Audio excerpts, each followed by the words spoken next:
नमस्कार, स्वागत है आपका बिहार समाचार में। बिहार वालों के लिए सरकार ने कई बड़े ऐलान कर दिए हैं। एक तरफ जहां गरीबों को बड़ी सौगात दे दी गई है, साथ ही रोजगार और नौकरी को लेकर बिहार से बड़ी खबर सामने आ रही है, तो वहीं शिक्षक अभ्यर्थियों ने सरकार को खुली चुनौती दे दी है। साथ ही शराबबंदी को लेकर भी फिर से बड़ा बवाल शुरू हो गया। तो इधर मजदूर दिवस के मौके पर तेजस्वी यादव ने मजदूरों के लिए कई बड़े ऐलान कर दिए। तो आज की बिहार की बड़ी और काम की खबरों पर बात करेंगे। इससे पहले आपसे एक छोटी सी अनुरोध है, कृपया वीडियो को एक प्यारा सा लाइक अवश्य कर दीजिएगा। आपका लाइक करना ही हमारी मेहनत का फल होता है।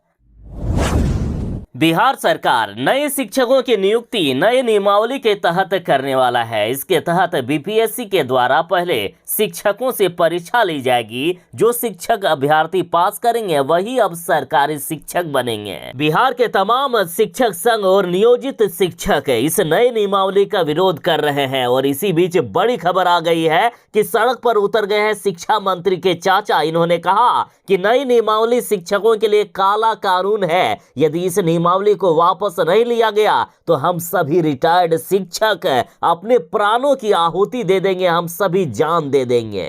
देखिए, बड़ी खबर है कि मधेपुरा में शिक्षा मंत्री के चाचा परमेश्वरी प्रसाद यादव ने नई नियमावली के खिलाफ प्रदर्शन किया। इन्होंने कहा कि मांग पूरी नहीं हुई तो हम रिटायर्ड शिक्षक अपनी जान दे देंगे, लेकिन मांग के लिए लड़ते रहेंगे। इन्होंने कहा कि ऐसे बिहार में हजारों शिक्षक हैं जिनकी उम्र 55 से 59 वर्ष हो गई है। अब वे बीपीएससी की परीक्षा आखिर कैसे उत्तीर्ण कर पाएंगे। कुछ ऐसे शिक्षक हैं जो 1-2 साल में रिटायर होने के कगार पर हैं। ऐसे में वे युवाओं के साथ परीक्षा देने में सक्षम नहीं हैं। अतः हम सरकार से मांग करते हैं कि नई शिक्षा नीति को समाप्त किया जाए। नियोजित शिक्षकों की डायरेक्ट बहाली करके सीधा सरकारी कर्मी बनाया जाए। नियोजित शिक्षकों को सरकारी शिक्षक बनाया जाए। सरकार बिना किसी परीक्षा के राज्य कर्मी का दर्जा दे नियोजित शिक्षकों को।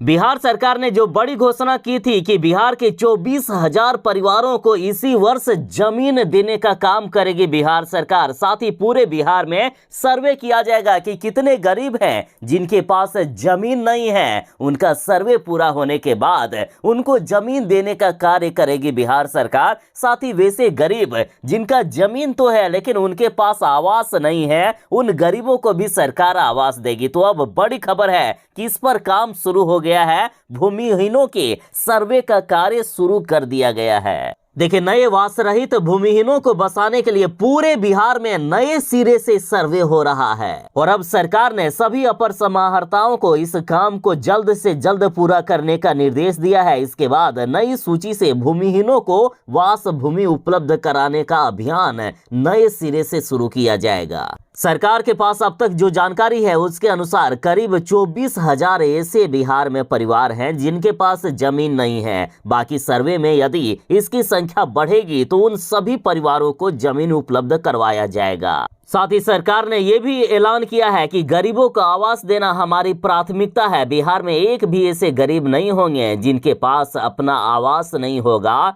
जिनके पास आवास नहीं है, सरकार उनको आवास देने का भी कार्य करेगी।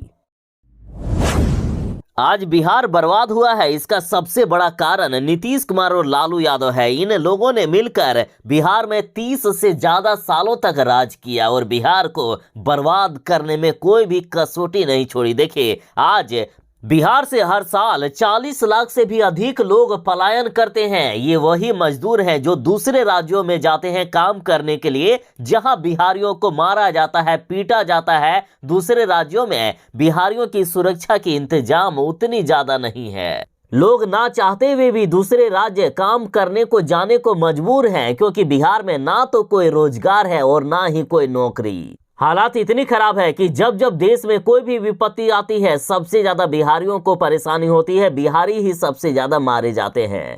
और मजदूर दिवस के दिन जहां अन्य कर्मी छुट्टी मना रहे थे, लेकिन मजदूर दिवस पर परिवार का पेट पालने के लिए आज भी सड़क पर खड़े दिखे लोग।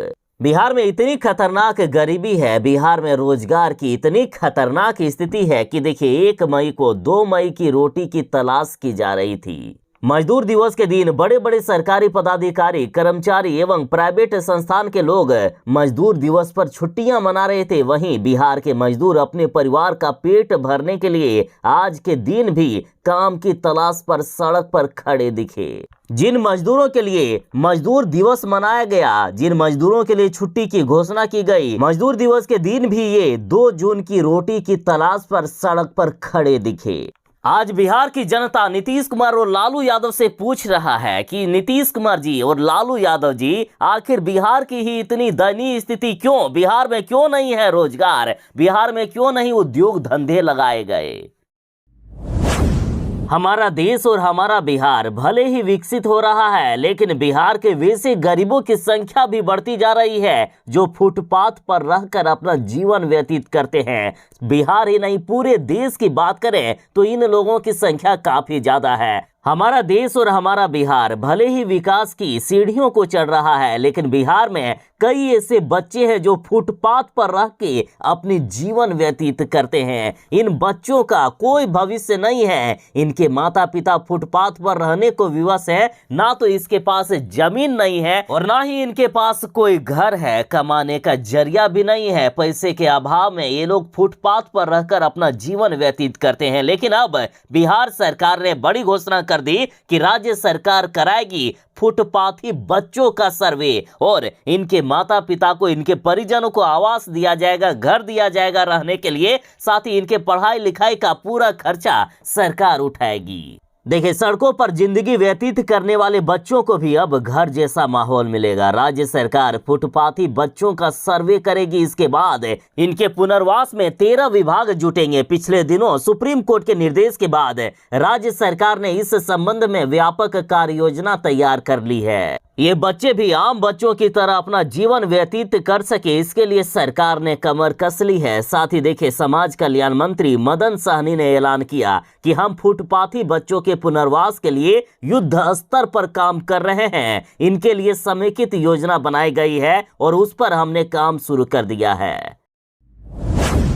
आरजेडी के नेता विवादित बयान ना दे, ऐसा हो ही नहीं सकता है। कभी आरजेडी के नेता रामचरितमानस को ही नफरत फैलाने वाला ग्रंथ बता देते हैं, कभी राम के अस्तित्व पर ही सवाल उठाया जाता है और आरजेडी नेताओं के विवादित बयान जारी हैं। अब इन्होंने कहा कि ब्राह्मण भारत के नहीं, सभी रूस और अन्य देशों से आए लोग हैं। देखिए, सुपौल के पिपरा के पूर्व विधायक यदुवंश कुमार यादव ने कहा है कि ब्राह्मण भारत के है ही नहीं, ये ब्राह्मण अन्य देशों से निकाले गए लोग हैं जो आकर भारत में बस गए। आरजेडी नेता ने कहा है कि इन ब्राह्मणों को भारत से भगाओ। इन्होंने कहा कि रूस से भागकर ये सभी भारत आए हैं। इन सबों के द्वारा ही हम सभी को बांटने और आपस में झगड़ा कराने का काम किया जा रहा है। ये लोग हम सबों के बीच फूट डालने का काम करते हैं। अतः इसे भारत से भगाना अब जरूरी हो गया है। सभी ब्राह्मणों को भारत से खदेड़ कर भगाना पड़ेगा।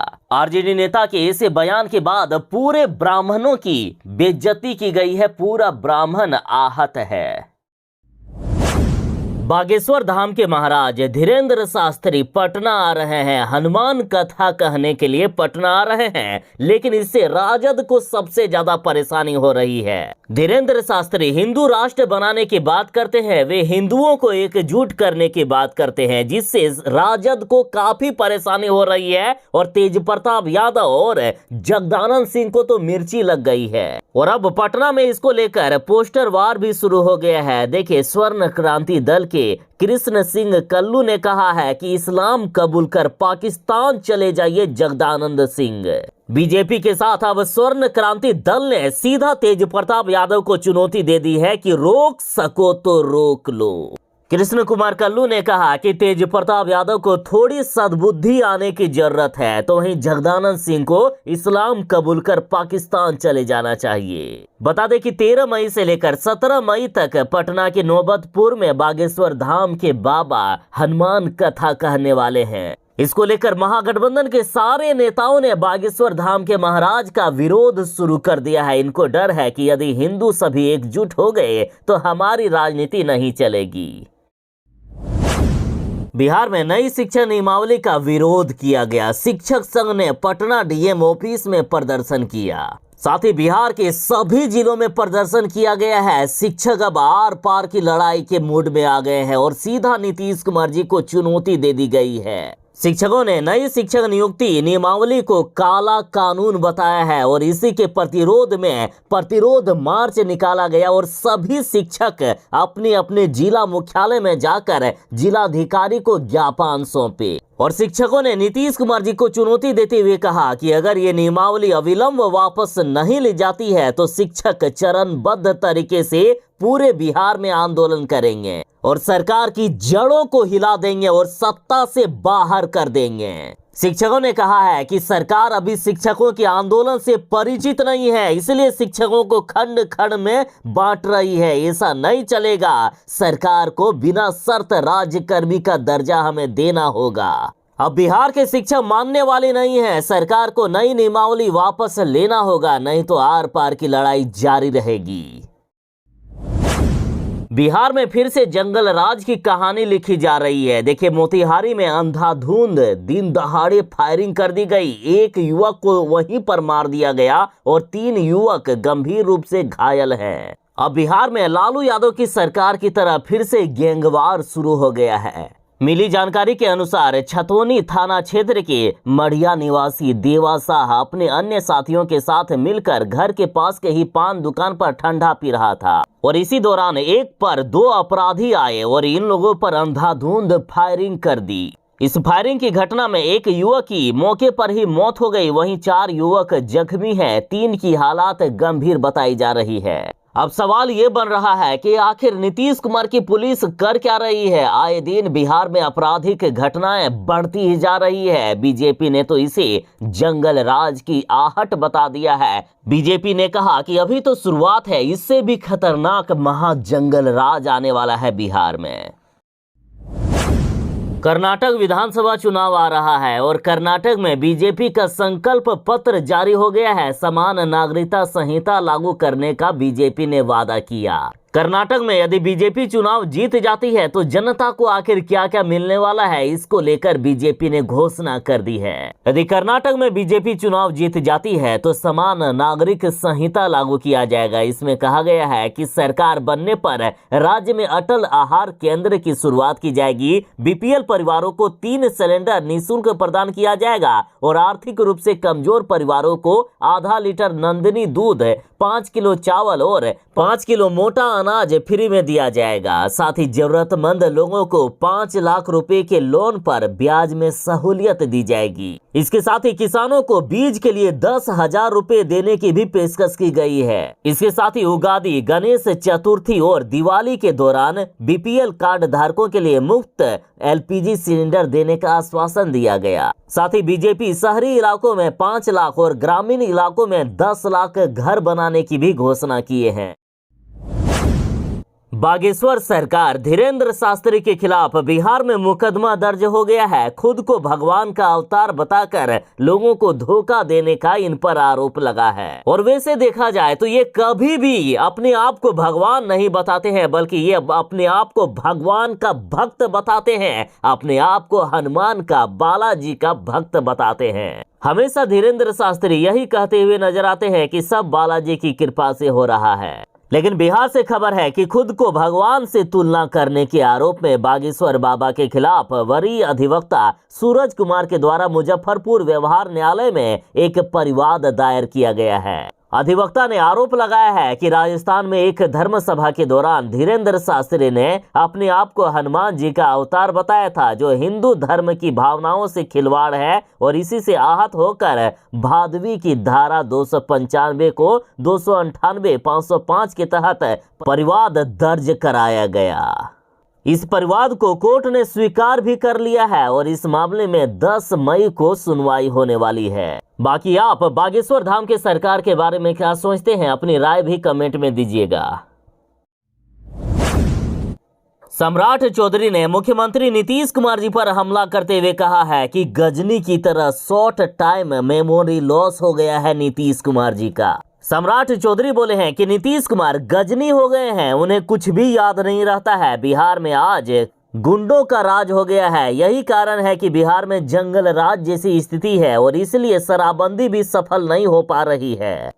साथ ही बीजेपी नेता ने कहा कि शराबबंदी से जदयू के जेब में जा रही है 10,000 करोड़ रुपए प्रति वर्ष। देखिए, इन्होंने कहा कि नीतीश कुमार ने सबसे पहले 11,000 से भी ज्यादा शराब की दुकान खुलवाए और फिर शराबबंदी की। हम लोगों ने इसका समर्थन किया। शराबबंदी में जो होम डिलीवरी होती है उससे नीतीश की पार्टी को सालाना 10,000 करोड़ रुपए मिलते हैं, इसलिए शराबबंदी सफल नहीं हो पा रही है। आजकल गुंडों का राज हो गया है। सम्राट चौधरी ने यहां तक आरोप लगाया है कि नीतीश की सरकार ही शराब माफियाओं को संरक्षण देकर पूरे बिहार में शराब बिकवाने का काम करते हैं। यहां तक कहा गया कि नीतीश की पूरी पार्टी शराब माफियाओं के बदौलत ही चलती है। जो शराब माफिया जदयू को कमीशन के रूप में पैसे देते हैं, उसी से इनकी पार्टी जिंदा है। आज बिहार में शराबबंदी असफल होने का सबसे बड़ा कारण नीतीश कुमार है।